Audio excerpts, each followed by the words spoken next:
Now, let's start at the beginning here. When and how did you first become involved or interested to study the case in depth? I believe when I read the book Inquest by Edward J. Epstein, I think it's a landmark book, and it pointed out the shortcomings of the Warren Commission and their work, the superficiality of the work, all contrary to the raves and congratulations which had been extended by the major media, particularly the New York Times and other such publications.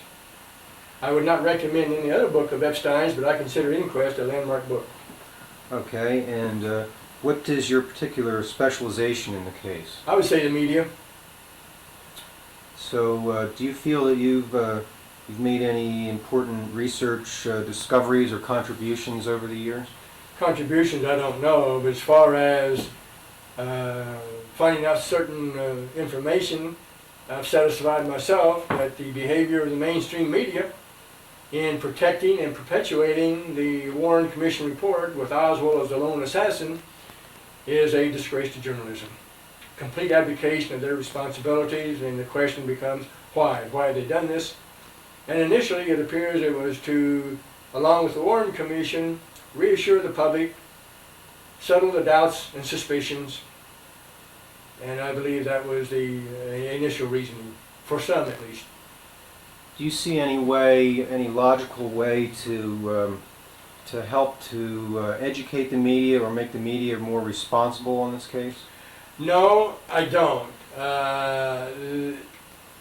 Not dealing with the media itself, because I believe that the ultimate decisions as to what treatment is accorded, investigations of the Kennedy assassination are controlled and decided at the top level of those media organizations.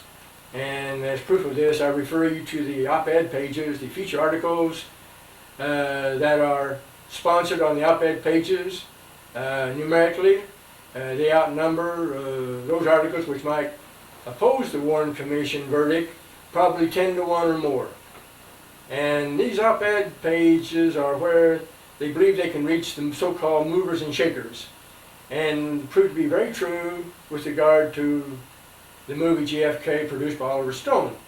Not only did some of the major publications begin criticizing the picture and/or Stone several months before the movie had even finished filming, but once it had finished, for 2 weeks prior to it, they began to increase their attacks on the movie and/or Stone and/or Jim Garrison. And particularly within the op-ed pages, these so-called political journalists came out en masse to attack Stone and/or the movie or Garrison. Stone referred to them as the Doberman pinchers of the establishment, there to protect the Warren Commission report with Oswald as the lone assassin. Journalists who had probably never written with regard to a movie all of a sudden started reviewing JFK in many instances before the movie had even come out. George Will, the Washington Post, George Lardner Jr., the Washington Post, Tom Wicker, Anthony Lewis in the New York Times, and in the Los Angeles Times, particularly on the op-ed pages, several different authors. Now, why is this issue, the controversy over the circumstances and the lone assassin versus conspiracy, why is this important now after 30 years? Only because the movie JFK has brought it to the forefront and has created a direct threat to the perpetuation of the Warren Commission verdict, particularly in the minds of the young who have never really been exposed to many of the facts concerning the Kennedy assassination. And since those who feel it's their duty to protect and perpetuate the Warren Commission report perceive the movie JFK as a distinct, very definite threat to this particular endeavor, they've attacked it and tried to destroy the credibility ahead of time, and since then, just as they did Jim Garrison a year and a half before the Clay Shaw case came to trial. Do you think that our government should devote resources to, well, after these files are opened up and we get a little clearer picture, to another sort of an investigation into trying to bring it into a little clearer focus for the American people and for history? It would be the right thing to do, but our government won't do it because the media will put no pressure on the politicians to accomplish this.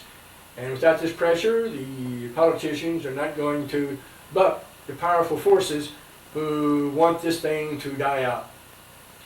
Now, there's been documents that have been released that discuss the usage of around the Garrison case time of intelligence assets for propaganda purposes to neutralize the conspiracy logic.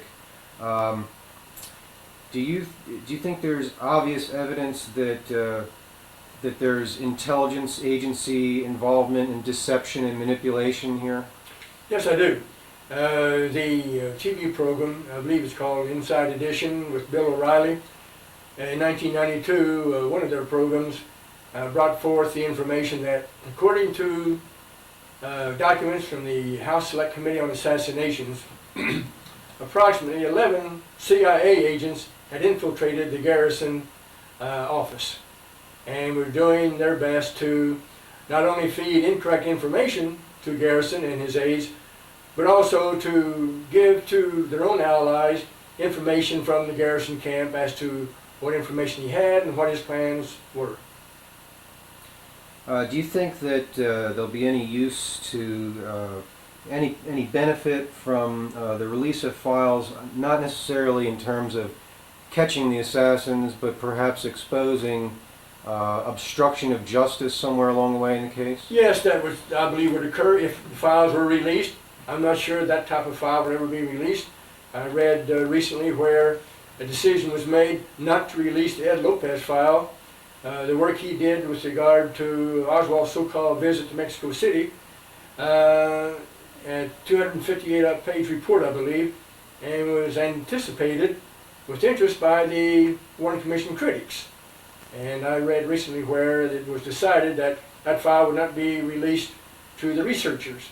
The explanation given by one observer was that the CIA could not permit this to be done because it would show that there were people impersonating Oswald, and that he was being controlled, and that it was an intelligence function to manipulate in this manner.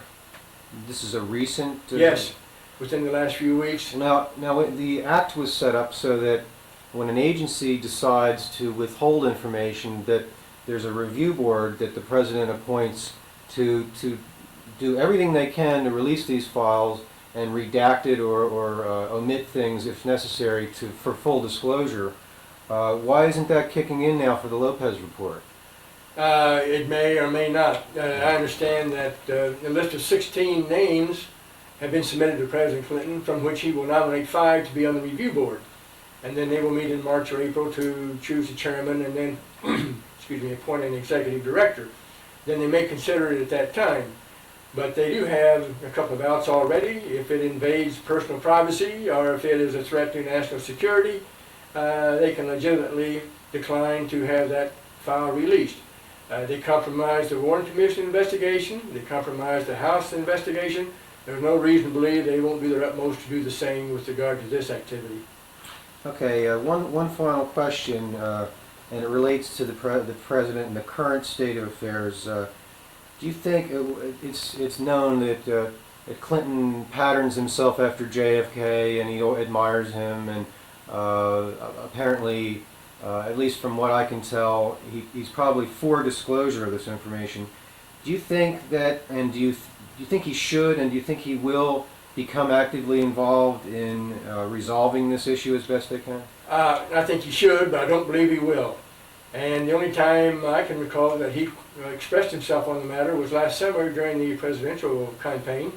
He was with Al Gore in Pennsylvania, and a member of the audience asked him if they asked Clinton if he believed that there was a conspiracy to kill John F. Kennedy, and Clinton responded, "Well, I'm not sure.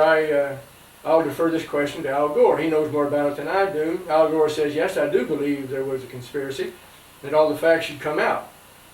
And Clinton then said, "Well, I agree, all the facts should come out." So it was a lukewarm endorsement at best, and a lot of very, very powerful games were played at that highest level. And for ever since the Kennedy assassination, I believe you've had almost a second government, a shadow government, a so-called secret team in place in the country, particularly in Washington, D.C. And I doubt that Clinton will lead the way on this matter. Gore, I think we might expect more of. Okay, great.